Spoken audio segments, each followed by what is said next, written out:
जैसे कि आप लोगों को पता है, आप लोगों का एग्ज़ाम 14 मार्च से स्टार्ट हो चुका है और 20 मार्च को मैथ्स का एग्ज़ाम है। तो हम क्या कोशिश कर रहे हैं कि तकरीबन 500 बेस्ट क्वेश्चंस जो आपके इस क्लास 12 के लिए इम्पॉर्टेंट है, जो जिस 500 क्वेश्चन से आपके हर एक्सरसाइज के अच्छे अच्छे क्वेश्चंस, जिससे आप सारे फॉर्मूले आपके माइंड में आ सकते हैं, हर तरह का सम्स आपके सामने आ सकता है। तो कोशिश किया जाएगा कि इन 500 क्वेश्चन से आपके हर तरह के क्वेश्चंस जो एग्ज़ाम में आते हैं वैसे कंप्लीट हो जाएं। तो कुछ बच्चों का स्ट्रैटेजी होगा, उन लोगों ने पहले से कंप्लीट करके रखा होगा, उन लोगों ने अपना स्ट्रैटेजी बनाया होगा कि मेरा ये सब हो चुका है, मुझे जो जो प्रॉब्लम होता है मैं वो प्रैक्टिस करूँगा। तो हर बच्चा का अपना स्ट्रैटेजी है, लेकिन हर वो बच्चे के लिए ये क्वेश्चंस इंपॉर्टेंट रहने वाले हैं जो बच्चे 20 मार्च को मैथ्स का एग्ज़ाम देने वाले हैं। ठीक है, वैसे तो 8-10 हज़ार सम्स है संडे में, आप जितना बनाएं आपके लिए उतना अच्छा है। साल भर जिस बच्चे ने जितने अच्छे से प्रिपरेशन रखा है उस बच्चे के लिए उतना अच्छा रिज़ल्ट हो सकता है। तो मेन है कि आपने पूरे साल कितना प्रिपरेशन किया है मैथ्स को, वो आपका डिपेंड करता है फाइनल लास्ट के स्टेज में। तब भी हम कोशिश करेंगे कुछ अच्छे अच्छे क्वेश्चंस आपसे डिस्कस करें। एक वीडियो में तो पॉसिबल नहीं है, वीडियो हर दिन 2 दिन 4 दिन में मतलब हर दिन 2 3 4 वीडियोस करके आप लोगों के पास आएंगे। किसी दिन 10 सम्स, 5 सम्स, 12 सम्स, 20 सम्स करके हर एक किसी दिन इंटीग्रेशन से, किसी दिन डिफरेंशिएशन से, किसी दिन 3D से आएगा। ठीक है, डिफरेंशियल इक्वेशन से आएगा, कभी एप्लीकेशन ऑफ डेरिवेटिव से आएगा, इस तरह से क्वेश्चंस। तो ज़्यादा टाइम वेस्ट नहीं करते हैं। यहाँ पे पहला क्वेश्चन देखिए इंटीग्रेशन का आप लोगों का दिया हुआ है। तो हम यहाँ पे साफ आप लोगों को समझा दें कि ये जो tan इन्वर्स करके कुछ भी दिया हुआ है, अगर tan इन्वर्स करके जो फंक्शन यहाँ पे दिया हुआ है, जैसे कि ये √1 + sin x / 1 - sin x, इसको आपको जैसे भी करके tan बनाना है। अगर यहाँ साइन इन्वर्स करके आता तो बगल में आपको इस पूरे पार्ट को साइन इन्वर्स करना पड़ता है, मतलब साइन के फॉर्म में लाना पड़ता। अगर यहाँ पे कॉट इन्वर्स रहता तो आप इस पूरे को जो कॉट इन्वर्स के बगल में लिखा होता उसको आप कॉट करके लाते। क्यों? क्योंकि अगर मान लो tan इन्वर्स tan समथिंग कुछ आ गया तो tan इन्वर्स और tan खत्म हो जाएगा, जो वो सिर्फ बच जाए। जैसे tan इन्वर्स tan थीटा, तो tan इन्वर्स और tan खत्म होकर सिर्फ थीटा बच जाता है। तो इसलिए ऐसा हम लोग करते हैं कि अगर यहाँ tan इन्वर्स का फंक्शन है तो इस पूरे √1 - sin x / 1 + sin x को हम लोग tan की शक्ल में लाएंगे। इससे क्या होगा, वो tan इन्वर्स और tan हट जाएगा, सिर्फ वो फंक्शन बच जाएगा और हमारा इंटीग्रेशन बहुत आसान हो जाएगा। ये हर क्वेश्चन के लिए, ये डेरिवेटिव में भी आप इस तरह से कर सकते हैं, इंटीग्रेशन में भी कर सकते हैं। तो देखिए यहाँ पर साइड में मैंने यहाँ पर 1 + sin x को देखिए कैसे चेंज करके दिखाया है। चाहे यहाँ पर 1 + sin x होता, चाहे यहाँ पर 1 + sin 2x होता, ठीक है, या चाहे यहाँ पे 1 - sin 2x हो, या यहाँ पे चाहे 1 - sin x हो, हम इसे cos और sin के प्लस फॉर्म में या माइनस फॉर्म के होल स्क्वायर में लाके चेंज कर सकते हैं। जैसे कि यहाँ पे देखिए हमने क्या किया कि यहाँ पे sin x है तो सब मल्टीपल का हमने फॉर्मूला लगाया 2 cos x/2 sin x/2, और हमने 1 को तोड़ दिया cos square x/2 + sin square x/2 में। ऐसा क्यों तोड़ा? इसके करने से देखिए यहाँ पे cos x/2 + sin x/2 का फॉर्मूला हो गया। अगर यहाँ sin 2x रहता sin x की जगह, तो हम लोग sin 2x की जगह 2 sin x cos x लिखते हैं, और यहाँ पर आप sin square x + cos square x देते हैं। तो क्योंकि यहाँ पे मेरा a b का काम जो है वो x/2 के फॉर्म में था, इसीलिए मैंने जो cos थीटा और sin थीटा में जो थीटा लगाया वो भी x/2 के फॉर्म में लगाया। इससे क्या हो गया कि यहाँ आपका a + b का होल स्क्वायर का फॉर्म में बन गया, और ये स्क्वायर से ये रूट खत्म हो गया। तो 1 + sin x के जगह आप cos x/2 + sin x/2 देखो यहाँ पे लिख सकते हो। क्योंकि ऊपर में 1 - sin x था, तो ऑफकोर्स जब 1 - sin x हुआ होगा तो यहाँ पे प्लस की जगह माइनस आया होगा, तो यहाँ a - b का होल स्क्वायर हो जाएगा। तो एकदम सेम टू सेम हम वही किए हैं। स्क्वायर रूट जो है स्क्वायर आ रहा था, जिसकी वजह से स्क्वायर रूट हट गया। अब जब भी ऊपर में याद रखना, डिनोमिनेटर और न्यूमरेटर में कॉस और साइन आ जाता है, ठीक है। अगर ऊपर प्लस है तो नीचे माइनस होता है, और ऊपर माइनस है तो नीचे प्लस होता है। और कॉस और साइन इस फॉर्म में आ जाए तो आपको न्यूमरेटर और डिनोमिनेटर को कॉस वाले पार्ट से डिवाइड करना होता है। इसमें कॉस वाला पार्ट cos x/2 है, तो देखो नेक्स्ट लाइन में मैंने cos x/2 से न्यूमरेटर और डिनोमिनेटर को डिवाइड कर दिया है। जैसे ही मैंने इसको डिवाइड किया वो न्यूमरेटर डिनोमिनेटर से, ऐसा क्यों कर रहे हैं? क्योंकि इससे करने से, क्योंकि हमारा मेन टारगेट था यहाँ पर इस पूरे पार्ट को हमें बनाना था, तुम्हें tan के फॉर्म में बनाना था। तो ये tan बनाने के लिए हम लोग करते हैं। ये डेरिवेटिव के भी बहुत सारे क्वेश्चन में किया हुआ। cos x/2 से जब आप लोग न्यूमरेटर डिनोमिनेटर को डिवाइड करोगे तो देखो cos x/2, ये वाला cos x/2, ये वाला जो cos x/2 है, ये ऊपर वाले cos x/2 और ऊपर वाले sin x/2 दोनों के नीचे आएगा। तो cos के नीचे cos आएगा तो कट कर देखो यहाँ पे 1 हो जाएगा, और sin के नीचे cos आएगा tan। वही डिनोमिनेटर वाले पार्ट के लिए भी सेम टू सेम किया गया। अब यहाँ पे हमने क्या किया है, 1 के जगह tan π/4 कर दिया है, ठीक है। और ऐसे इसलिए किया है कि, और यहाँ पे देखना ये नीचे वाले 1 को वैसे रहने दिया है, और tan x/2 के बगल में मान लो कुछ नहीं है 1 तो होगा, और उस 1 की जगह मैंने tan π/4 दे दिया। ऐसा क्यों किया? ऐसा करने से देखो ये tan a minus tan b by 1 plus tan a tan b का फॉर्म में आ चुका है, या जहाँ पर a का काम π/4 कर रहा है, b का काम x/2 कर रहा है, जिससे ये क्या हो गया, tan a माइनस b के फॉर्मूले में सेट हो गया। अब देखो ये पूरा का पूरा ऊपर वाला पार्ट tan में आ चुका है। अब tan इनवर्स और tan एक दूसरे को खत्म कर लिया मान लो, अब तुम्हारे पास सिर्फ बच गया π/4 माइनस x/2। अब हम लोगों ने क्या किया, जब बीच में प्लस माइनस आ गया है और ईजिली इन दोनों को इंटीग्रेट किया जा सकता है, तो हम लोगों ने अलग अलग इंटीग्रेशन, एक बार π/4 के साथ इंटीग्रेशन लगा लिया, एक बार x/2 के साथ इंटीग्रेशन लगा लिया। तो अब यहाँ से आप समझ सकते हो π/4 कांस्टेंट था, साइड हो गया तो सिर्फ इंटीग्रेशन dx आ गया, और x/2 में 1/2 कांस्टेंट था तो x के साथ इंटीग्रेशन आ गया, और यहाँ पे x का इंटीग्रेशन x²/2 होता है और dx का इंटीग्रेशन x होता है, ठीक है। और यहाँ पे 4 क्यों हुआ, क्योंकि ऑलरेडी यहाँ पर बाई 2 था और एक और बाई 2 आया तो 2 2 यहाँ पे 4 हो गया। तो एक क्वेश्चन आपके सामने यहाँ पर कंप्लीट। देखो यहाँ पर एक क्वेश्चन है कि अगर f of 2a minus x is equal to minus of f x है, ये दिया हुआ है, तो आपको बोल रहा है कि integration 0 to 2a fx dx का वैल्यू निकालने के लिए, ठीक है। तो उससे पहले हम आप लोगों को यहाँ पर राइट में देखिए, यहाँ पे एक कुछ रूल लिखे हैं कि जब इंटीग्रेशन, ये डेफिनाइट इंटीग्रल वाला चैप्टर है जिसमें लोअर लिमिट और अपर लिमिट इंटीग्रेशन में लगा होता है। तो एक रूल देखिए कि जो राइट साइड में यहाँ पर, तो ये जो integration a to b fx dx है, इसको हम इस तरह से भी लिख सकते हैं कि जो वो वेरिएबल होता है फंक्शन में, जो वेरिएबल x है, उस x की जगह हम क्या लिख सकते हैं, लोअर लिमिट a, फिर प्लस देकर अपर लिमिट जो कि b है, और माइनस देकर वो x लिख सकते हैं। यानी अगर हम चाहे तो इस फंक्शन को ऐसे भी लिख सकते हैं, वैल्यू में कोई फ़र्क नहीं आता है। तो हम, ये एक रूल हो गया। अब आइए इस क्वेश्चन में, तो जो चीज़ें दी हुई हैं आपको पता है। अब यहाँ पर देखिए, मैंने मान लिया कि i जो है मेरा, जो जिसका मुझे वैल्यू निकालना था, यानी इस वाले पार्ट का वैल्यू निकालना था, ये 0 to 2 fx dx, इसको मैंने i मान लिया, ठीक है। तो 0 to 2 fx dx, तो अभी हम आप लोगों को एक रूल सिखाए कि अगर a to b fx dx है तो lower limit plus upper limit और माइनस देकर x लिख सकते हैं। तो वही काम किया हम। देखो यहाँ x के जगह, इस x के जगह लोअर लिमिट 0 था, अपर लिमिट 2a था, तो 0 + 2a 2a ही होता है, तो इसीलिए हम देखो 2a माइनस एक्स कर दिए, ठीक है। उसके बाद का जो लाइन में देखो f of 2a minus x जो यहाँ पे लिखा हुआ है, देखो ऊपर में तो उसका वैल्यू दे दिया था, f of 2a minus x is equal to minus of f x, तो हम इस f of 2a minus x की जगह माइनस एफ एक्स बैठा दिए। अब जरा तुम माइनस को अगर साइड में रखो तो ये जो पूरा पार्ट है ये वाला, ये तो वही i के बराबर आ गया, जो हम जिसका वैल्यू हम लोगों को निकालना था, तो उसकी इस पूरे की जगह हम लोगों ने i लिख दिया। अब माइनस आई को हमने राइट साइड, लेफ्ट साइड में भेजा तो i प्लस आई 2i हो गया। अब यहाँ से आपका 2 नीचे भेज के i का वैल्यू 0 निकल गया, और i आपने किसको माना था, इस वाली चीज़ को माना था, और i का वैल्यू क्या आ गया, 0, और हमें इसी का तो वैल्यू निकालना था, ठीक है। तो चलिए अब नेक्स्ट क्वेश्चन में आते हैं। साइन इनवर्स x/x², ये दरअसल इंटीग्रेशन बाय पार्ट्स वाला, इंटीग्रेशन बाय पार्ट्स के थ्रू ये बनता है, ठीक है। जहाँ पर आपको क्या करना पड़ता है, किसी एक फंक्शन को u लेना पड़ता है और किसी एक फंक्शन को v लेना पड़ता है, ठीक है। और दो फंक्शन को जब आप u v करके इंटीग्रेट करते हैं, मतलब एक रूल के थ्रू इंटीग्रेट करते हैं, तो वो इंटीग्रेशन बाय पार्ट्स में आता है, ठीक है। यहाँ पर 2 या 2 से ज़्यादा फंक्शन भी दिख सकते हैं लेकिन मोस्ट ऑफ द में केस में आपको 2 फंक्शन दिखेंगे, आप उसको एक को u लेंगे, एक को v। अब सवाल ये होता है कि अपनी मर्ज़ी से u और अपनी मर्ज़ी से v आप नहीं ले सकते हैं। स्पेसिफिक किसी एक को आपको खास करके u लेना होगा और किसी एक को आपको खास करके v लेना होगा। वो कौन से ट्रिक से लिया जाता है, वो लिया जाता है लीएट के ट्रिक से, जो यहाँ पे लिखा हुआ है। लीएट मतलब R for logarithmic function, I for inverse trigonometric function, A for algebraic function, T for trigonometric function, E for exponential function. इसमें इस सीक्वेंस में जो पहले आ रहा है वो u का काम करेगा, जो बाद में आ रहा है वो v का काम करेगा।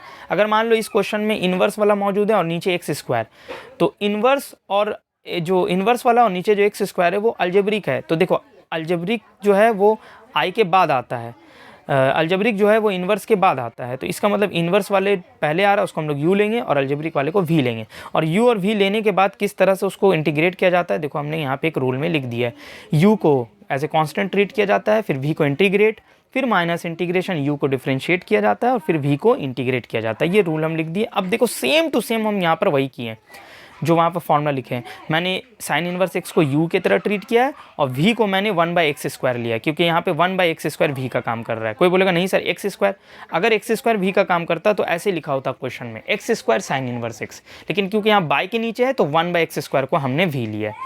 अब एकदम सिंपल सी बात है, इंटीग्रेशन dx/x², यानी कि इसका इंटीग्रेशन जब आप करिएगा 1/x² का, तो आप उसको जब ऊपर भेज दीजिएगा तो x का पावर -2 हो जाएगा। और x का पावर -2 को इंटीग्रेट करने का तरीका है कि एक जो ऊपर वाले क्वेश्चन में भी हम वहाँ पर एक जगह रूल लिख कर रखे हैं, आप वो लोग देख सकते हैं। ये देखिए, इंटीग्रेशन x⁴ n का फॉर्मूला क्या होता है, वहाँ प्लस c भी होता है, तो यहाँ हम समझाने के लिए लिखें xn+1/n+1। अगर यहाँ x का पावर -2 हो जाएगा तो x का पावर -2 + 1 बाई देकर -2 + 1, तो फाइनली आएगा -1/x। ठीक है, आगे भी इसको हम एक जगह डिटेल में करके रखे हैं, घबराइएगा मत, एक क्वेश्चन में आएगा। तो 1/x² का इंटीग्रेशन क्या होगा, -1/x। तो यहाँ पे हो गया। फिर देखो यहाँ पर माइनस है, तो ये माइनस, ये वाला माइनस समझ लो यहाँ पे दिया हुआ। आप सोच रहे यहाँ प्लस कैसे हो गया, तो अभी समझ में आ जाएगा। अंदर में देखो ddx of sine inverse x है, तो साइन इनवर्स x का डेरिवेटिव होता है 1/√1 - x², ये होता है। आप बोलोगे ये x कहाँ से आ गया, तो ये dx/x² का फिर से इंटीग्रेशन हुआ है, जो कि -1/x होता है। तो बाहर में यहाँ एक माइनस था और एक इसको इंटीग्रेट करके माइनस आएगा, तो माइनस माइनस प्लस, और नीचे आ जाएगा x और एक कांस्टेंट। यहाँ कांस्टेंट क्यों आया, क्योंकि मैंने इसको इंटीग्रेट किया। अब आप लोग देख लेंगे ये क्या हो गया। अब आप लोग यहाँ पे खुद एक चीज़ देखो कि ये वाला जो पार्ट है, ये वाला पार्ट, ये वाला इंटीग्रेशन, ये खुद में एक क्वेश्चन इंटीग्रेशन का। इसको कैसे बनाया जाता है, देखो सिंपल, हम तुम लोगों को एक टेक्निक सिखा दे। देखो यहाँ नीचे में एक रूट में क्वाड्रेटिक है, मतलब एक रूट वाला पार्ट है जो क्वाड्रेटिक फॉर्म में, जिसमें वेरिएबल का पावर 2 है हाईएस्ट, और एक लीनियर वाला पार्ट है। इसमें सिंपल टेक्निक होता है, जो रूट वाला पार्ट होता है उसको जेड ले लिया जाता है। देखो इस तरह से, फिर हम बोथ साइड स्क्वायर कर दिए, ठीक है, और बोथ साइड स्क्वायर करके फिर हम क्या किए, दोनों तरफ डिफरेंशियल कर दिए। तो 1 का डेरिवेटिव 0, x² का होता है 2x, और यहाँ पे माइनस था तो माइनस, फिर यहाँ dx लग गया, और z² को 2z हो गया, और यहाँ dz। यहाँ से मैंने dx का वैल्यू निकाल लिया, x को नीचे भेज के। क्यों, क्योंकि जैसे ही हम इस पूरे को z माने हैं, इस पूरे को मैंने z माना है, तो इस पूरे इंटीग्रल को मुझे z के फॉर्म में लाना होगा, यानी dx dz बन जाएगा, और पूरा का पूरा यहाँ पे z की शक्ल में आना चाहिए। तो देखो अब यहाँ पे dx के जगह ये जो -dz/x है, वो मैंने लिख दिया यहाँ पर dz/x। अब तुम बोलोगे यहाँ x² कैसे हो गया, तो रुक जाओ थोड़ा सा, हम बताते हैं। ऑलरेडी देखो यहाँ पर एक x था और एक dx की जगह dz/x आया, तो ये वाला x और हमारा ये वाला x, तो x और x² हो गया। और ये z कहाँ से आया नीचे में, तो ये √1 - x² के लिए हमने z लिया था, z कट गया, तो फाइनली dz/x² बच गया, और यहाँ पे प्लस कांस्टेंट। अब बोलोगे ये x² का क्या करना है, तो देखो हम लोगों ने x² का वैल्यू निकाल के यहाँ पे साइड में रखा है, 1 - z²। कैसे निकला, ये जो ये वाला -x² है उसको राइट में भेज दो तो आराम से निकल जाएगा। क्यों z में चेंज कर रहे हैं, क्योंकि मेरा ये dz में है, तो पूरे का पूरे मेरे z में लाना होगा। तो फिर ये dz/1 - z² हो गया प्लस कांस्टेंट, और ये एक फॉर्मूला है इंटीग्रेशन dx/a² - x² का, वो फॉर्मूला आप लोग यहाँ पे देख सकते हैं, 1/2a log mod of a + x by a - x। उसी तरीक़े से फिर मैंने आगे यहाँ पर इसको फॉर्मूले में सेट कर दिया है। यहाँ पर a की जगह 1 था और x की जगह z है। फिर लास्ट में जो z की जगह जो वैल्यू हम लोगों ने लेट किया था वो हम लोगों ने यहाँ पर बैठा दिया। और आप बोल रहे होंगे सर यहाँ k कहाँ से आ गया, तो एक इसको इंटीग्रेट करके c1 आया, एक इसको इंटीग्रेट करके एक और कांस्टेंट आएगा, उन दो कांस्टेंट को मिला के एक हमने k कांस्टेंट दे दिया। अगर आप एग्जाम में उतना नहीं भी दिखाएंगे तो कोई मैटर नहीं करता है, ठीक है। तो चलिए एक क्वेश्चन ही हो गया। एक और क्वेश्चन आ जाते हैं, देखिए इंटीग्रेशन dx/, अब यहाँ पर देखिए इंटीग्रेशन dx/x xn+1। हम आपको बता दें इस क्वेश्चन में एक ये है कि ये क्वेश्चन से आप सिर्फ यही क्वेश्चन नहीं कर सकते, इस तरह से अगर x रहा, dx के नीचे x रहा और ब्रैकेट के अंदर xn+1, ये n कुछ भी हो सकता है, ये n का पावर 1, n का पावर 2, n का पावर 3, यानी एक मिसाल देखिए हम यहाँ पे देखिए समझाएं। अगर ये x² + 1 होता है, x³ + 1 होता है, x ब्रैकेट के अंदर x4 + 1 होता, तो इन सब को एक ही तरीके से बनाया जाता है जो यहाँ पर हम आप लोगों को बताने वाले हैं। सबसे पहली जो ब्रैकेट के अंदर वाला पार्ट है उसको आपको z ले लेना है। आप यहाँ p ले सकते हैं, t ले सकते हैं, u ले सकते हैं, वो आपकी मर्ज़ी, हम z लेके कर रहे हैं, ठीक है। इससे क्या होगा आपको पता है, लेफ्ट साइड वाले का डिफरेंशियल, फिर राइट साइड में डिफरेंशियल। x⁴n का डेरिवेटिव सबको पता क्या होता है, वो हम लिख दिए, और 1 का डेरिवेटिव 0, z की जगह dz हो गया, मतलब z का डेरिवेटिव 1 और फिर यहाँ पे dz लग गया। अब यहाँ पे क्या करना, वही आपको करना है, ये जो dx है उसका वैल्यू आपको निकालना है। तो dx का वैल्यू निकालने के लिए हम क्या किए हैं, ये जो x⁴n-1 था, इस x⁴n-1 को हम xn/x कर लिए, मतलब बेस सेम होता है तो पावर सब्ट्रैक्ट होता है ना, आपको पता है। तो यानी दोनों का बेस सेम है x, तो ऊपर n है नीचे 1, तो एक बार बेस लिख के पावर सब्ट्रैक्ट होता है, तो जब ऐसे से ऐसे में जा सकते हैं तो ऐसे से ऐसे जाने में क्या प्रॉब्लम है, ठीक है। इससे फ़ायदा ये होगा कि आप dx आराम से यहाँ पे निकाल सकते हो, x को ऊपर भेज के और nxn को नीचे भेज के। अब वापस हम क्या करेंगे, इस dx की जगह dx का जो वैल्यू हमें मिला है वो वैल्यू बैठाएंगे यहाँ पर, ठीक है। तो आराम से देखिए हम लोग यहाँ पे वैल्यू बैठाते हैं, और वैल्यू बैठाने के बाद dx के जगह हम लोगों ने जब x dz by n x n बैठाया तो कुछ ऐसा आया। फिर यहाँ पर जो ये x था तो ये x लिखा गया और यहाँ xn+1 के जगह ये z आ गया, ठीक है। फिर x कट गया है, नीचे में बच गया था n तो वो 1/n करके कांस्टेंट कर लिया हम, नीचे बच गया था z लिख दिए और यहाँ पर xn था तो उस xn का वैल्यू हम लोगों ने यहाँ पे निकाल लिया, यहाँ से 1 को राइट साइड में भेजकर। तो अब ये dz बाई z-1 हो गया। तो हम आपको बता दें कि some special form of function में इंटीग्रेशन का एक हम लोग सीखते हैं कि जब नीचे एक फंक्शन है, एक अलजेब्रिक एक्सप्रेशन है मान लो, और उसका पावर ज़्यादा है और ऊपर वाले का पावर कम है, तो हम लोग नीचे वाले का फैक्टर कर लेते हैं, ठीक है। और फैक्टर करके उसको क्या करते हैं, इस तरह से लेट कर लेते हैं, यानी dz के साथ जो भी फंक्शन रहता है उस पूरे फंक्शन को हम लोग कैसे लेट कर लेते हैं, a बाई b बाई, यानी a बाई फर्स्ट फैक्टर नीचे का और b बाई सेकंड फैक्टर नीचे का। तो ऐसे करके यहाँ से a b का ना वैल्यू निकाला जाता है। लेकिन यहाँ पर अभी हम क्या किए, इस कुछ और क्वेश्चन में ये वाले ट्रिक से अभी हम बताएंगे आप लोगों को, ठीक है।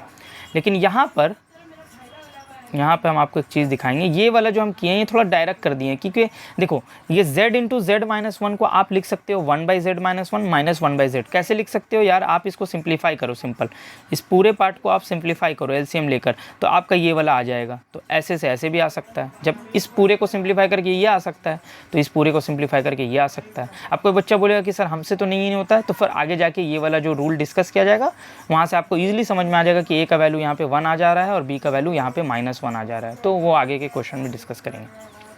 अब ऐसा क्यों कर रहे हैं, ऐसा इसलिए करते हैं क्योंकि यहाँ पे डायरेक्ट इंटीग्रेशन करना पॉसिबल नहीं है, लेकिन यहाँ पे इंटीग्रेशन करना पॉसिबल है। dz अब इसके साथ आ जाएगा, एक बार इसके साथ इंटीग्रेशन आ जाएगा और ईजिली तरीके से हम इंटीग्रेट कर सकते हैं। तो एक बार देख सकते हो आप लोग z-1 के साथ इंटीग्रेशन, 1/z-1 के साथ इंटीग्रेशन और एक बार 1/z के साथ। और आप लोगों को एक रूल सिंपल सा समझा दे, अगर नीचे के फंक्शन का डेरिवेटिव ऊपर मौजूद होता है, अगर इंटीग्रेशन के क्वेश्चन में नीचे जो फंक्शन है जो बाई के नीचे है, अगर उसका डेरिवेटिव बाई के ऊपर मिल जाए तो हम लोग सिंपल लिख देते हैं लॉग मॉड ऑफ वो बाई के नीचे जो फंक्शन था, ठीक है। तो z का डेरिवेटिव 1 होता है और 1 का डेरिवेटिव 0, तो ऑफकोर्स 1 माइनस 0 होता है 1, और जो कि ऊपर में dz के साथ 1 तो मौजूद है, तो इसीलिए हम लोगों ने यहाँ पे ये log z-1 लिख दिया। फिर नीचे डेरिवेटिव z का डेरिवेटिव 1 होता है, तो ऊपर तो ऑफकोर्स 1 मौजूद है, तो log z हो गया, ठीक है। फिर हम लोगों ने यहाँ पे एक रूल लगाया है log a minus log b, ठीक है।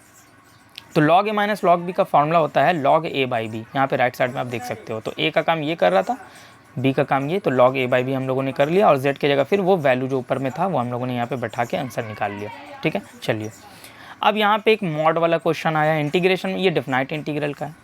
मॉड का एक रूल ये होता है कि मॉड के अंदर जो फंक्शन होता है वो मॉड के अंदर वाला फंक्शन का वैल्यू पॉजिटिव भी होता है और मॉड के अंदर जो फंक्शन मौजूद है उसका वैल्यू नेगेटिव भी हो सकता है। तो वो पूरा पॉजिटिव कब होगा और वो पूरा नेगेटिव कब होगा, तो वो कैसे करते हैं। और इससे पहले मैं एक बात बता दें, ये मॉड वाले क्वेश्चन में आपको पहले एक चीज़ दिमाग में रखना होगा कि मॉड के अंदर वाला जो फंक्शन है वो नेगेटिव कब हो रहा है और मॉड के अंदर वाला जो फंक्शन है वो पॉजिटिव कब हो रहा है, ठीक है। तो यहाँ पे एक आपको रूल, हम यहाँ पे देखो एक राइट साइड में एक चीज़ लिखा हुआ है, देखो mod of 1 minus x square की जगह देखो हम लिखे हैं मॉड हटा के positive of 1 minus x square यहाँ पे, और एक नीचे में भी देखो लिखे हुए हैं mod of 1 minus x square is equal to minus of 1 minus x square. यानी मॉड के अंदर वाला पार्ट अगर नेगेटिव हो जाए, यानी 1 माइनस एक्स स्क्वायर, मॉड के अंदर वाला 1 माइनस एक्स स्क्वायर अगर लेस देन 0 हो रहा है, यहाँ पे हमको इक्वल नहीं लगाना चाहिए था क्योंकि हम ऊपर इक्वल लगा चुके थे, तो ठीक है इसको ध्यान देना, इक्वल मत लगाना, किसी एक में तुम्हें इक्वल 0 लगाना है। तो ये वाला अगर नेगेटिव हो रहा है 1 माइनस एक्स स्क्वायर वाला अंदर का पार्ट, तो जब मॉड के अंदर का पार्ट नेगेटिव का होता है तो हम लोग उसको लिखते हैं माइनस ऑफ मॉड के अंदर वाला जो फंक्शन था वो लिखते हैं यहाँ पे। और अगर मॉड के अंदर वाला पार्ट ग्रेटर और इज इक्वल टू 0 होता है, यानी पॉजिटिव होता है, तो mod of 1 minus x square को आप डायरेक्ट लिख सकते हो अंदर वाले फंक्शन को प्लस देकर, यानी plus of 1 minus x square, ठीक है। एक बात तो ये क्लियर हो गया। अब सवाल ये है कि ये जो mod of 1 minus x square is equal to 1 minus x square हो रहा है, तो आखिर वो एक्स के कौन से वैल्यू के लिए हो रहा है। तो उसके लिए देखो ये सिंपल इक्वेशन नहीं, ये तो लीनियर इन इक्वेशन है। आप लोगों ने इसको क्लास 11 में भी सॉल्व किया होगा। तो यहाँ पर क्या होता है, देखो मैंने यहाँ पर 1 माइनस एक्स स्क्वायर को a square minus b square में तोड़ दिया, 1 माइनस एक्स 1 प्लस एक्स, ठीक है, ग्रेटर इज इक्वल टू 0। अब यहाँ पे मैंने एक छोटा सा नंबर लाइन ड्रॉ कर लिया। इसको ट्रिक क्या है, मतलब यहाँ से x का वैल्यू कैसे निकलेगा, लीनियर इनइक्वालिटी का इस क्वेश्चन का आपको x का वैल्यू कैसे निकालना है। 1 + x 1 - x दोनों मल्टीप्लाई में और राइट साइड में 0 > 0 लिखा हुआ है। आपको क्या करना है, आपको पहला वाला फैक्टर जो 1 + x है वो x के किस वैल्यू के लिए 0 हो रहा है, ऑफकोर्स -1 के लिए, और जो दूसरा वाला पार्ट है 1 - x वो x के किस वैल्यू के लिए 0 हो रहा है पार्ट, तो वो 1 के लिए। तो मैंने वो दो नंबर जिसके लिए वो दोनों पार्ट 0 हो सकता है, तो मैंने क्या कर दिया, वो दोनों नंबर को नंबर लाइन में ड्रॉ कर दिया, -1 1। अब मैंने क्या किया, -1 से पीछे का मैंने कोई वैल्यू सोचा, मतलब यहाँ -2। तो हम देखना चाह रहे हैं कि क्या इसके लिए -1 से पीछे का कोई भी वैल्यू सेटिस्फाई कर सकता है इस इक्वेशन को कि नहीं। अगर सेटिस्फाई कर दिया तो x का आंसर वो भी पॉसिबल होगा, यानी -1 से पीछे का भी आंसर पॉसिबल होगा। ठीक है, तो -1 से पीछे अगर आप -2 बैठाओगे तो देखो -2 इसमें बैठाने से ये निगेटिव आएगा और ये भी निगेटिव आ जाएगा, सॉरी -2 बैठाने से ये तुम्हारा निगेटिव आएगा और ये तुम्हारा पॉजिटिव आएगा। कैसे, तुम एक बार भाई x का जगह -2 बैठा लेना, इतना तो कर ही सकते हो। तो पॉजिटिव नेगेटिव तो नेगेटिव होता है, लेकिन यहाँ राइट साइड में तो आपका > 0 है, यानी पॉजिटिव, यानी आपको ऐसा नंबर लेना है जिससे पॉजिटिव आंसर आए। तो इसका मतलब x का वैल्यू -2 लेने से नहीं होगा, यानी -1 के पीछे आप कोई भी वैल्यू लेंगे तो ये इक्वेशन सेटिस्फाई नहीं, यानी आंसर में -1 से पीछे का वैल्यू नहीं आएगा। इसी तरीके से 1 से आगे का कोई वैल्यू सोचो तुम 2 3 तो भी नेगेटिव आ रहा था, तो वो भी आंसर में नहीं आया। लेकिन जब मैंने -1 और 1 के अंदर का कोई वैल्यू सोचा लाइक 0, तो 0 बैठाने से यहाँ पर x के जगह ये इस इक्वेशन को सेटिस्फाई कर गया, यानी पॉजिटिव आंसर आ रहा था।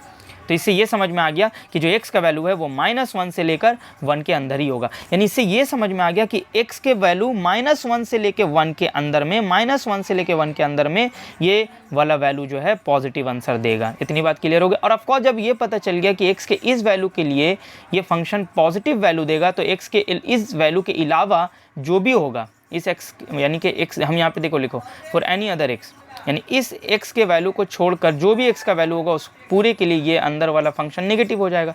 तो इसलिए मैंने इसको -1 - x² लिखा। अब आ जाओ क्वेश्चन में, और यहाँ पे एक चीज़ और लिखे, अगर इंटीग्रेशन a से लेकर b है तो आप तोड़ सकते हो इसको, a से लेकर c, c से लेकर b। शर्त यह है कि ये जो c है a और b के अंदर होना चाहिए। फॉर एग्जाम्पल अगर इंटीग्रेशन 1 से 3 कर रहे हो तो आप ऐसे कर सकते हो 1 से लेकर 2, 2 से लेकर 3। शर्त यह है कि वो जो 2 आपने लिया वो 1 3 के अंदर आ रहा है। अगर मान लो इंटीग्रेशन 1 से 4 है तो तुम ले सकते हो 1 से 2, 2 से 3, 3 से 4। ठीक है, इस तरह से आप कर सकते हो, और बीच में आपको प्लस लगाना होगा। देखो हम यही किए, क्योंकि मेरा जो mod 1 - x² का फंक्शन था वो पॉजिटिव आ रहा है, वो निगेटिव भी आ रहा है, यानी -2 से लेकर 2 तक ये पूरा फंक्शन एक जैसा तो बिहेव नहीं कर रहा था, तो इसलिए मैंने तोड़ना शुरू किया। देखो सबसे पहले बीच वाला हम बताते हैं। मुझे इतना पता था कि -1 से लेकर 1 तक ये mod का अंदर का जो फंक्शन है वो पॉजिटिव आ रहा था, तो मैंने पॉजिटिव करके इसको लिखा। ठीक है, +1 - x²। यहाँ पे आप देख सकते हो mod 1 - x² का वैल्यू 1 - x² क्यों हुआ, क्योंकि x का वैल्यू जो है -1 से लेके 1 के अंदर आ रहा था, इसलिए इसको हम लोग पॉजिटिव लिख सकते हैं। तो इसलिए मैंने देखो यहाँ पे प्लस देकर 1 - x² लिखा।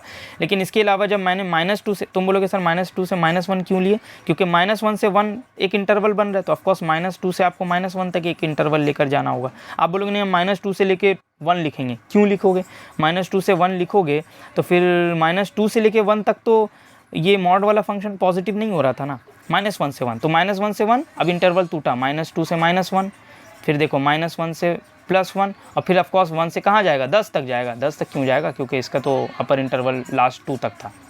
तो 1 से लेके 2 में भी ये निगेटिव आ रहा था, -2 से लेके -1 में भी निगेटिव आ रहा था, लेकिन -1 से 1 में ये पॉजिटिव आ रहा था। उसके बाद सिंपल से इंटीग्रेशन किए हैं, 1 के साथ इंटीग्रेशन, x² के साथ इंटीग्रेशन, सब में एक एक करके लगा दिए हैं। और आप सबको पता है कि बॉक्स इसमें +c कांस्टेंट नहीं आता है, बॉक्स बन जाता है, ऊपर अपर लिमिट नीचे लोअर लिमिट लिखाता है। फिर हम लोग क्या करते हैं, फिर हम लोग एक बार अपर लिमिट बैठाते हैं। देखो ये जो -1 है ये एक बार बैठाएंगे, फिर पूरा माइनस देकर लोअर लिमिट बैठाया जाता है। यानी एक बार देखो हम -1 बैठाएं x की जगह, ये देखो -1, फिर बड़ा सा माइनस देकर फिर हम देखो लोअर लिमिट बैठाना शुरू किए। वो सबके लिए किए हम, या बाकी इसके लिए भी और इसके लिए भी। ठीक है, जो कि आप यहाँ पे देख सकते हो, एकदम सिंपल सा कैलकुलेशन यहाँ पे किया गया।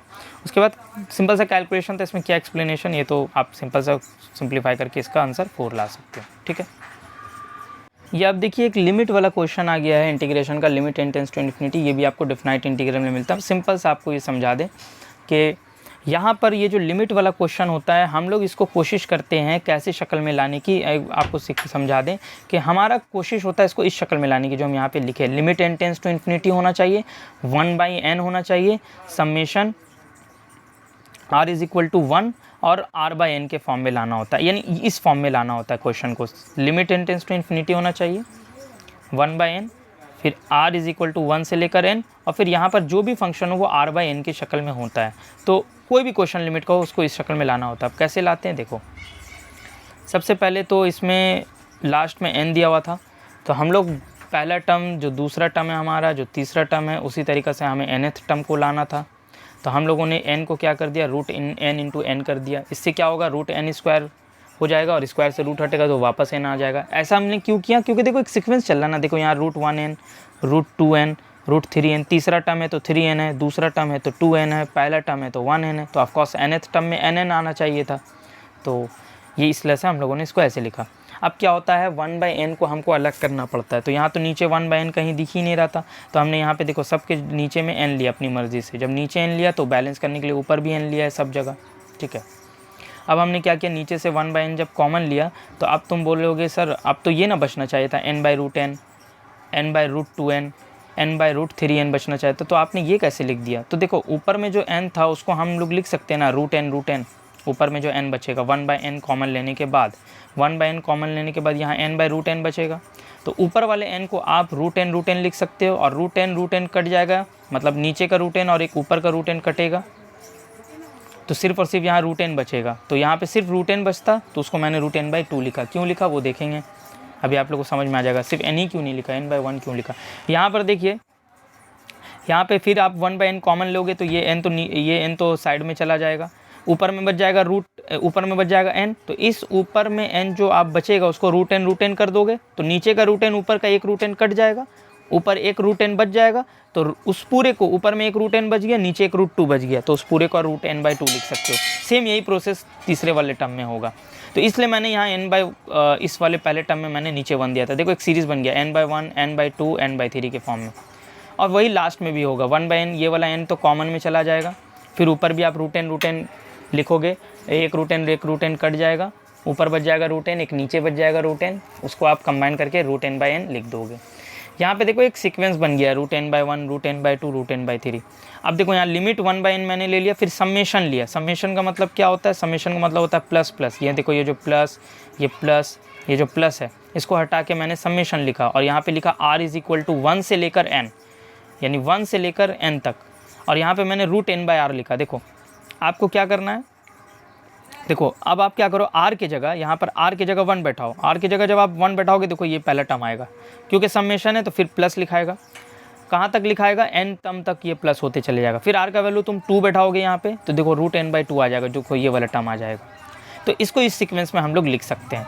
हम इसको यहाँ पर देखो क्या किए हैं, n/r को r/n करने के लिए उल्टा कर दिए, यानी 1/√r/n। आप इसको जब सिंप्लीफाई करोगे, यानी √n को जब ऊपर भेजोगे तो ये वाला लाइन आ जाएगा, ठीक है।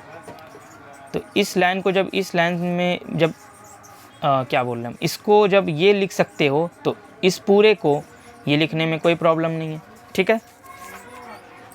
तो ऐसा क्यों कर रहे हैं, क्योंकि ये जो r/n होता है ना, इसकी जगह हम लोग x ले लेते हैं, ठीक है। पूरा लिमिट वाले क्वेश्चन में याद रखना r/n लाना है लास्ट में, और r/n की जगह आपको x लेना है, ठीक है। और ये पूरा ये लिमिट 1/n समेशन r/1 1 से लेकर n कैसे हटता है देखो।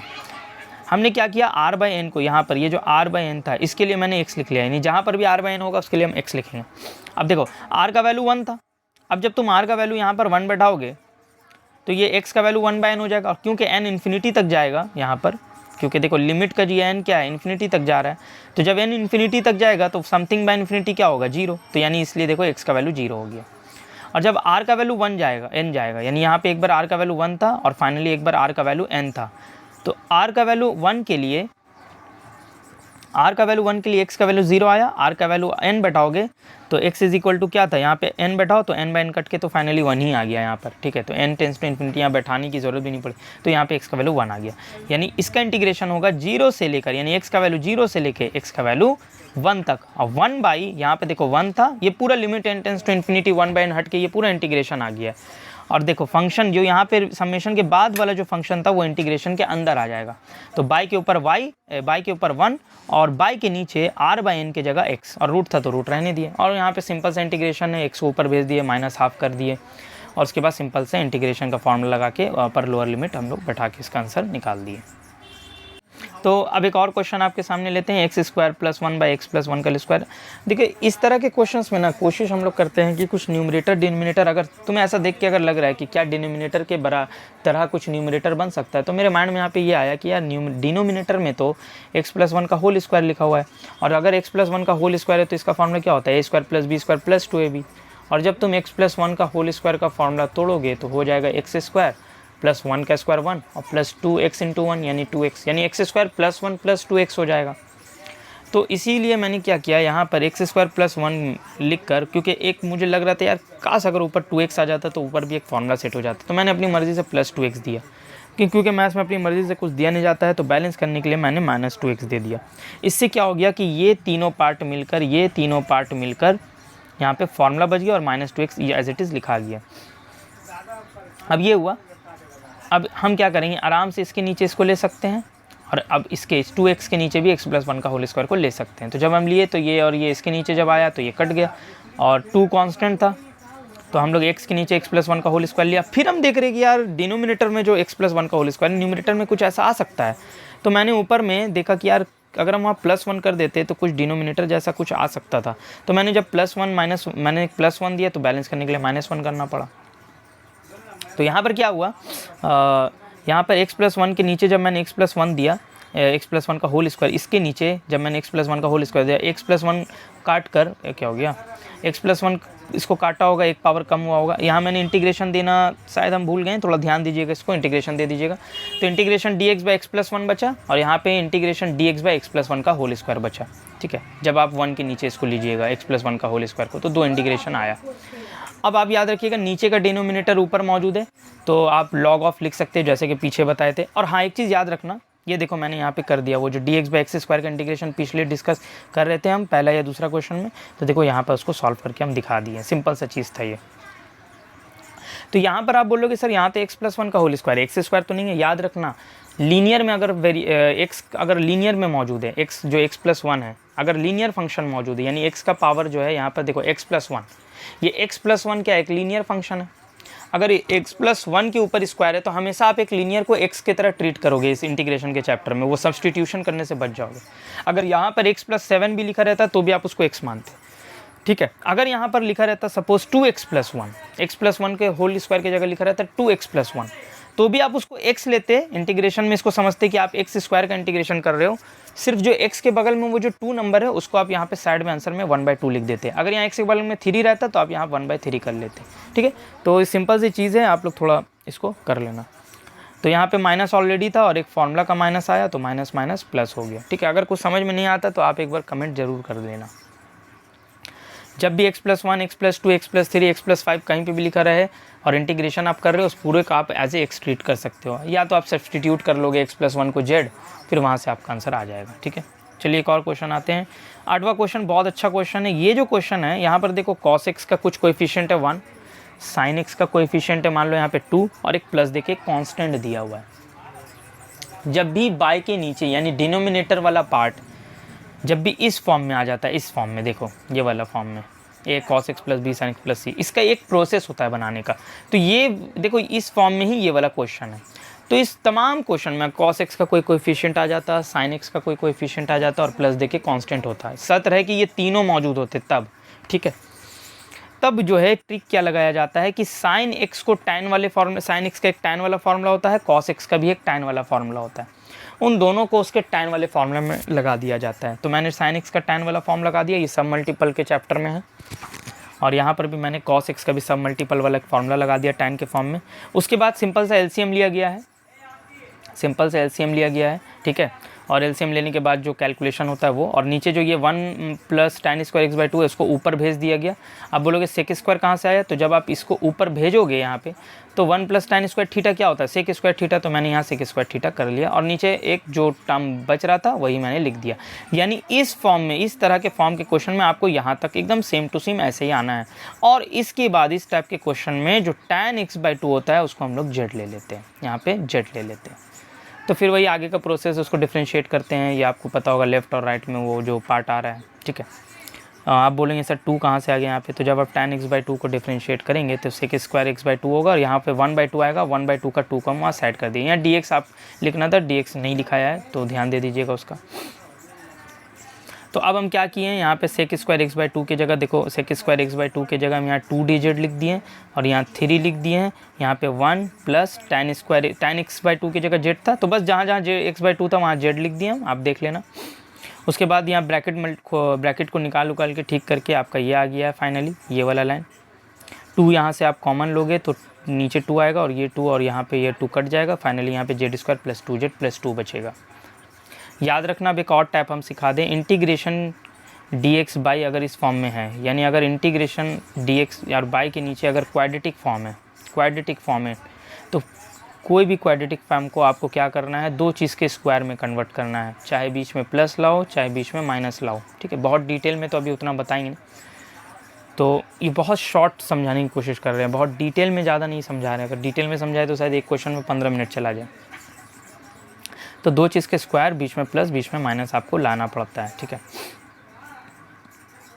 तो यहाँ पर क्या किए, ये जो नीचे देखो क्वाड्रेटिक फॉर्म में था, तो हम देख रहे हैं कि यार अगर ये a² का काम करेगा, मतलब करना क्या पड़ता है कि आपको एक को a² plus b² plus 2ab या a² plus b² minus 2ab के फॉर्म में एक पार्ट को लाना पड़ता है, तो वो आपका एक स्क्वायर बन जाता है। और फिर देखो अभी समझ में आ जाएगा। तो देखो मैंने z² को z² रहने दिया और 2z को मैंने 2 इंटू z इंटू 1 किया। क्यों?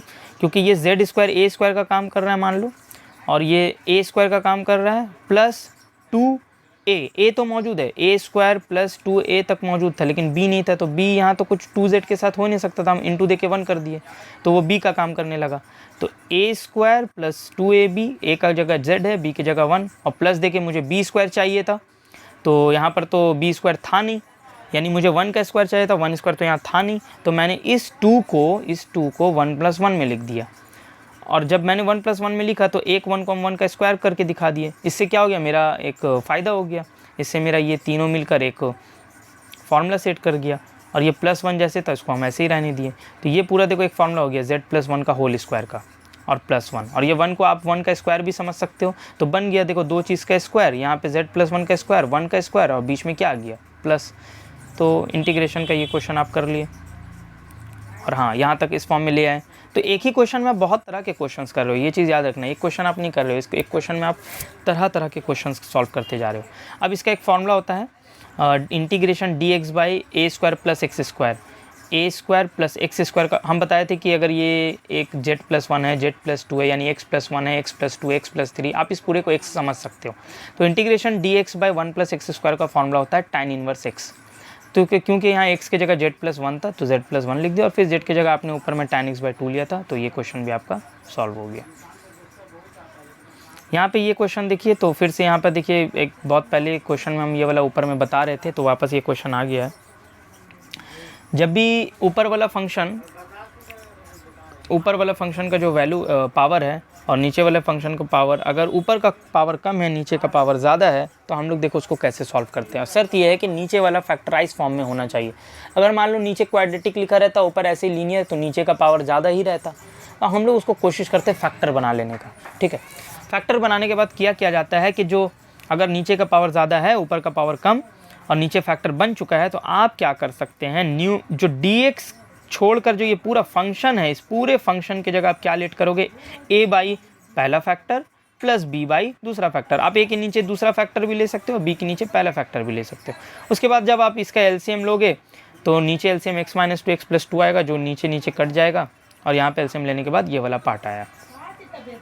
फिर हमको अब दोनों तरफ क्या है, ये दोनों तरफ इक्वल है। अब हमें कोशिश करना है a और b का वैल्यू निकालने के लिए, और a और b का वैल्यू जब हम निकालेंगे तो अपनी मर्ज़ी से हम x का कोई भी वैल्यू यहाँ पे सोच सकते हैं, लेकिन जब हम x का वैल्यू अपनी मर्ज़ी से बैठाएंगे, वो यहाँ राइट में भी बैठाएंगे लेफ्ट में बैठाएंगे। देखो जब हम x का वैल्यू -2 बैठाएंगे यहाँ पर, तो ये वाला पार्ट पूरा 0 होगा, तो देखो मुझे b का वैल्यू यहाँ पे सिंप्लीफाई करके मिल जाएगा। आप आराम से समझ सकते हो कि मैंने लेफ्ट में भी 3 बैठाया और राइट में भी लेफ्ट में भी मैंने -2 बैठाया है, यहाँ पे -2 बैठा के यहाँ पे -3 हो जाएगा। ये कैलकुलेशन भाई आप लोग तो इतना कर ही सकते हो। और यहाँ x का वैल्यू जब मैंने 3 बैठाया तो ये वाला पार्ट 0 हो गया, x का वैल्यू 3 बैठाने से ये 3 + 2 5 हो गया, और 5a इज इक्वल टू 2 हुआ, तो आप आराम से इसको निकाल सकते हो 5 नीचे भेज के। तो ए बी का वैल्यू निकल गया। जब ए बी का वैल्यू निकला तो इसका मतलब इस पूरे के जगह आपने ये लिखा था, तो आप ए की जगह 2/5 लिख दोगे, बी की जगह आप 3/5 लिख दोगे। ऐसा क्यों होता है? इससे ना आप अलग अलग करके आसानी से इंटीग्रेट कर सकते हो। तो देखो हम कुछ नहीं किए, ए की जगह 2/5 और यहाँ पे इस बी की जगह देखो हम 3/5 कर दिए। तो इस पूरे ही को तो मैंने लेट किया था, इस पूरे ही को मैंने ये लेट किया था, और ये पूरा ही तो मेरा क्वेश्चन में मौजूद था। यानी इस पूरे क्वेश्चन की जगह हम a/, प्लस b/, इस तरह से लिख सकते हैं। a की जगह हम 2/5 लिख दिए और b की जगह हम a की जगह हम 2/5 लिख दिए और b की जगह हम 3/5 लिख दिया। और क्वेश्चन आप देख सकते हो कितना आसान हो गया। इससे आप क्या कर सकते हो, 2/5 अब आपका कांस्टेंट साइड हो गया और यहाँ पे आपका 3/5 कांस्टेंट साइड हो गया। तो dx/x-3 बचा, dx/x+2 बचा और नीचे का डेरिवेटिव ऊपर मौजूद, तो लॉक करके हम लोग आंसर लिख सकते हैं, जो कि पहले भी हम डिस्कस किए। थोड़ा सा यहाँ पे हम कुछ और बता दें कि अगर यही क्वेश्चन ऐसे रहता, ऊपर x-1 नीचे x-3 और नीचे x+2 का होल स्क्वायर, यानी एक फैक्टर में होल स्क्वायर आ गया, तो आप उसको इस तरह से लेट कर सकते हो। देखो यानी होल स्क्वायर यानी a/, पहला फैक्टर, b/, दूसरा वाला फैक्टर विथ स्क्वायर, और फिर तीसरा फैक्टर आप क्या करोगे, c/, इसका भी एक पावर आप कम कर दोगे। ठीक है, तो आप ऐसे लिख सकते हो। अब एक हम ऐसे दिए, अगर ये क्वेश्चन ऐसे आ जाता, इंटीग्रेशन x-1 बाई पहला फैक्टर और दूसरा फैक्टर, पहला फैक्टर देखो लीनियर में है और दूसरा फैक्टर देखो क्वाड्रेटिक फॉर्म में है। शर्त ये है कि ऊपर का पावर कम है और नीचे का पावर मिलाकर ज़्यादा है। नीचे का पावर 3 है, इसका पावर 2, इसका पावर 1, तो इसका पावर 3 हो गया, ऊपर का पावर 1, तो ऑफकोर्स नीचे का पावर ज़्यादा है, ऊपर का पावर कम है। तो उसको आप कैसे लेट कर सकते हो, वही पूरी तरीक़े से इस पूरे को लेट कर सकते हो a/, पहला फैक्टर। और हाँ, यहाँ पे क्वाड्रेटिक वाला फैक्टर जब आप नीचे लोगे तो उसके लिए आपको b नहीं, आपको एक लीनियर वाला लेना होगा, लीनियर फंक्शन लेना होगा। यानी जब आप क्वाड्रेटिक लोगे तो ऊपर लीनियर फंक्शन, यानी इस तरह से bx+c आपको यहाँ पर लेना पड़ेगा। ठीक है, तो ये चलते चलते ये क्वेश्चन सामने आए तो हम सोचे 2 टाइप और भी इसके टाइप्स हैं, तो आगे जब क्वेश्चंस हम लोग डिस्कस करेंगे तो वो सब आएंगे। तो आप लोगों को एक बात बता दें, ऐसे बहुत सारे क्वेश्चंस हम लोग अब डेली डिस्कस करते जाएंगे। हम बहुत स्पीड और बहुत शॉर्ट में एक्सप्लेनेशन कर रहे हैं, अदरवाइज़ अगर डिटेल में एक्सप्लेनेशन करने जाएंगे तो एक क्वेश्चन आपका 15 मिनट से 20 मिनट में हम एक्सप्लेन करेंगे।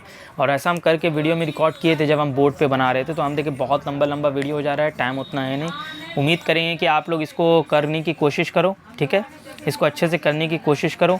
और ऐसे ही अब फटाफट बहुत सारे वीडियोस अभी आते जाएंगे, तकरीबन 500 क्वेश्चंस जो बेस्ट क्वेश्चंस होंगे इंटीग्रेशन से रिलेटेड, डिफरेंशिएशन से रिलेटेड, जितने भी आपके क्लास 12 में सिलेबस में जो चैप्टर सबसे रिलेटेड यहाँ पर चीज़ें आएंगी, और वो तमाम चीज़ें को 500 क्वेश्चंस के अंदर समेट कर आपको दिखाया जाएगा। उम्मीद करते हैं आप लोगों के सामने ये क्वेश्चंस आपको पसंद आया होगा।